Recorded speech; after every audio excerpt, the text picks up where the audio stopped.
corona ini melanda, masih banyak orang-orang yang bermaksiat. Jangan heran, nanti Allah akan turunkan pada waktunya pada mereka hukuman yang sangat berat. Tapi bagi orang-orang yang beriman yang kembali kepada Allah, ia akan mendapatkan kesenangan yang tidak akan bisa dibayangkan dari bayangan manusia. Tuh bang, jadi kita hidup pengen apa? Pengen banyak apa pengen berkah? Berkah. Pengen banyak apa pengen berkah? Banyak berkah. Hah? Berkah. Banyak berkah. Nggak bisa. Pilih, kita mau banyak apa mau berkah kira-kira? Berkah. Pengennya berkah. Kalau berkah udah pasti akan menuju banyak bang. Amin. Tapi kalau orang yang banyak pasti habis. Ya, duit 10 juta dihasilkan dari uang yang haram. Apa bikin kita bahagia? Tidak. Apakah akan bikin kita makin kaya? Tidak. Yang ada kita akan makin melarat dan akan juga menanggung akibatnya dari apa yang kita lakukan. Tapi kalau uang misalnya kita pegang hanya 200.000, hanya 300.000, uang dari hasil kerja keras sendiri, hasil kejujuran, insya Allah uang jadi berkah. 300 berasa 300 juta lah emang. Pernah nggak ngerasain kayak gitu? Pernah nggak? 300.000 berasa 300 juta. Utang nggak ada. Ya, tanggungan nggak ada, tapi awet uang 300. Kenapa? Orang di luar minta traktir mulu apa teman? Ya, kita yakin kepada Allah Subhanahu Wa Taala. Jadi mudah-mudahan ya kita semua yang hadir pada pagi hari ini, juga teman-teman kita yang di luar, mendapatkan keberkahan dari Allah Subhanahu Wa Taala. Tergolong orang-orang yang benar, tergolong orang-orang yang jujur, tergolong orang-orang yang taat pada Allah Subhanahu Wa Taala. Agar dengan musibah yang terjadi bukan kehinaan yang kita dapat, tapi kemuliaan dan keberuntungan dari Allah Subhanahu Wa Taala. Amin. Yang ketiga, dalam kondisi kayak gini tentunya harapan kita banyak pada Allah. Keinginan kita banyak, apapun keinginan kita. Kalau kita punya jalan, tentunya kita mintanya kepada siapa? Pada Allah Subhanahu Wa Taala. Yang kedua, mendekati orang-orang yang saleh, yang mereka dekat kepada Allah, yang bisa jadi yang kita miliki belum terwujud karena lantaran Allah masih banyak melihat kita dosa-dosa yang belum kita serahkan kepada Allah Subhanahu Wa Taala, ampunannya, taubatnya dan sebagainya. Tapi kalau kita juga sudah berdoa kepada Allah Subhanahu Wa Taala, kita dekati orang-orang yang saleh, kita dekati para ulama, para kiai, para habaib, memohon doanya sebagai wasilah supaya kita minta kepada Allah Subhanahu Wa Taala, niscaya insyaallah kita yakin pada Allah Subhanahu Wa Taala, maka kita akan diwujudkan apa yang kita inginkan kepada Allah Subhanahu Wa Taala. Ini udah ada kisahnya bang. Jadi dulu Imam Hasan Al Basri, ceritanya beliau sedang jalan lalu melihat tukang yang suka ngangkut air, jadi mindahin air dari tempat satu ke tempat yang lain. Jadi perhatiin aja tuh orang tersebut sama Imam Hasan Al Basri. Imam Hasan Al Basri itu siapa? Beliau adalah seorang tabi'in menengah, seorang ulama besar. Beliau anak dari pembantunya Rasulullah SAW yang menuliskan Al-Quran, yaitu Zaid bin Sabit.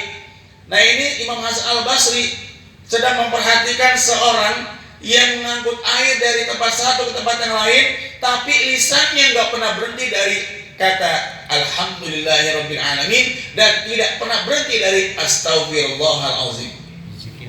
Zikir terus itu lisannya. Ini kita bisa kita amalin. Kita bekerja, kadang ada yang di pinggir jalan, kadang ada yang di kantor, ada yang di jalan sambil mencari konsumen misalnya. Di situ kita banyak membaca kalimat tahmid dan kalimat istighfar, seperti hanya yang dibaca oleh orang yang mengangkut air tadi. Suatu ketika setelah diperhatikan oleh Imam Hasan Al Basri, ketika dia mengangkut air selalu lisannya dibasahi dengan tahmid, dengan istighfar. Lalu Imam Hasan Al Basri bertanya kepada orang tersebut, wahai fulan, aku perhatikan engkau di saat engkau mengangkut air, engkau selalu lisannya dibasahi dengan Alhamdulillah, Alhamdulillah, Alhamdulillah. Lalu beliau juga istighfar, Astaghfirullah, Astaghfirullah, Astaghfirullah. Tidak pernah berhenti dari lisannya. Makanya Imam Hasan Al Basri heran kalau orang cuma membaca sekedar 1, 2, 3 mah nggak mungkin ditanya. Ya, kalau kita kan kalau baca istighfar kira-kira lagi apa, Pak? Ada sholat tuh. Lagi kesel sama teman ya. Astagfirullahaladzim. Nah, gitu. Ya. Kalau dia tidak, terus setiap jalannya, langkahnya, lisannya nggak pernah berhenti daripada tahmid dan istighfar pada Allah Subhanahu wa taala. Lalu Imam Hasan Al-Basri penasaran, ditanya, "Wahai fulan, kalimat apa yang kau ucapkan? Aku perhatikan kau selalu baca dan tidak pernah berhenti dengan kalimat tersebut." Lalu orang tersebut bilang, "Aku membaca Alhamdulillah, karena di mana Allah sampai saat ini masih memberikan kenikmatan kepadaku. Nikmat tidak pernah putus yang Allah berikan kepadaku, maka aku wajib untuk membaca Alhamdulillahirabbil alamin."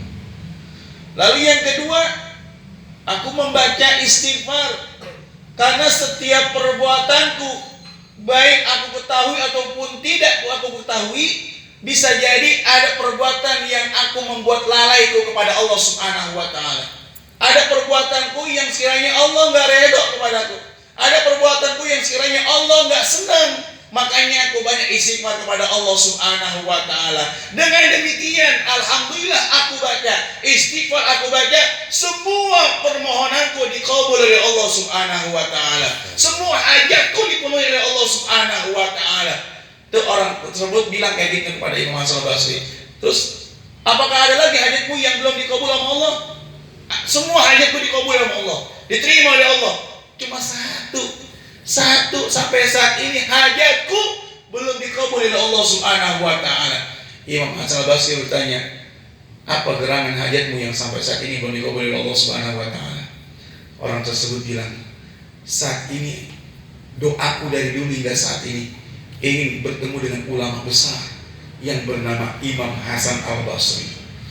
Beliau kaget, beliau tercengang mendengar bahwa hajatnya yang dulu sampai saat ini belum dikabul oleh Allah adalah ingin bertemu dirinya, bertemu Imam Hasan Al-Basri. Maka saat itu Imam Hasan Al-Basri berkata kepada orang tersebut, "Wahai fulan, saat ini doamu ingin bertemu ulama yang kau minta kepada Allah, saat ini sudah dikabulkan oleh Allah Subhanahu wa taala. Aku adalah Imam Hasan Al-Basri." Subhanallah. Jadi kita yakin, Bang. Yakin pada Allah Subhanahu wa taala. Yang penting jangan pernah ninggalin Allah. Ingat di mana aja kita berada, ingat Allah. Di saat Allah panggil diri kita untuk sujud kepadanya, di saat Allah panggil untuk kita memperoleh kemenangan darinya, maka labbaik Allah, labbaik Allahumma labbaik. Kita memenuhi panggilan Allah Subhanahu wa taala untuk ibadah kepada Allah Subhanahu wa taala. Karena apa? Orang yang mendatang kepada Allah adalah orang yang ingin mendapatkan kemenangan. Kalau mau percaya, coba kita lihat di saat Allah panggil dengan hayya 'alas shalah,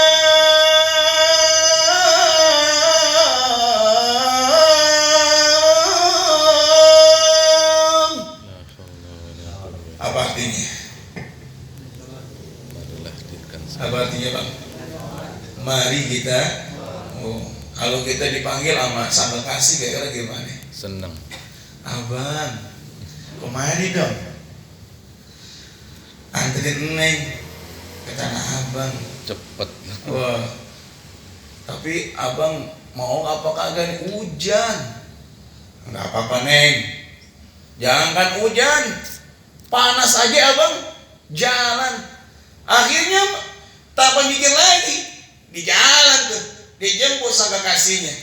Nah kita juga sama, ketika Allah panggil hayya 'alas shalah, mari kita sholat. Karena di saat kita dipanggil oleh Allah, kita segera untuk menghadap Allah, Allah akan kasih kemenangan. Hayya 'alal falah, Allah kasih keberuntungan ya. Ketika kita menghadap Allah dengan ikhlas, dipanggil oleh Allah, kita bersegera, maka di situ Allah akan kasih keberuntungan kepada kita, keuntungan dan kemenangan bagi kita.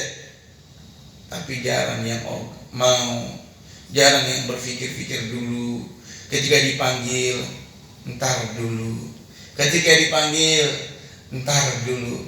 Ketika dipanggil, entar dulu.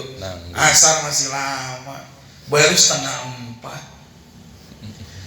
Allahu Akbar, Allahu Akbar. Ayo sholat. Baru qomat. Bismillahirrahmanirrahim. Udah ya sholat, imam sudah baca Al-Fatihah, baru juga Al-Fatihah. Assalamualaikum warahmatullah. Ya Allah, lu telat tuh sholat. Ya ilah. Ya baru salam, masih ada waktunya. Enggak lama dia lalaikan, akhirnya berkumandang azan maghrib. Kata temennya, lu gak sholat asar. Tenang aja bro, asar besok masih ada. Ya. Nah kalau kita mau mencapai keuntungan yang besar, maka mintalah kepada yang maha besar. Kalau kita pengen keberuntungan yang setinggi-tingginya, maka datanglah kepada yang maha tinggi. Insya Allah akan diberikan yang besar, akan juga diberikan yang tinggi, asal kita mau mendekatkan kepada yang maha besar dan juga yang maha tinggi.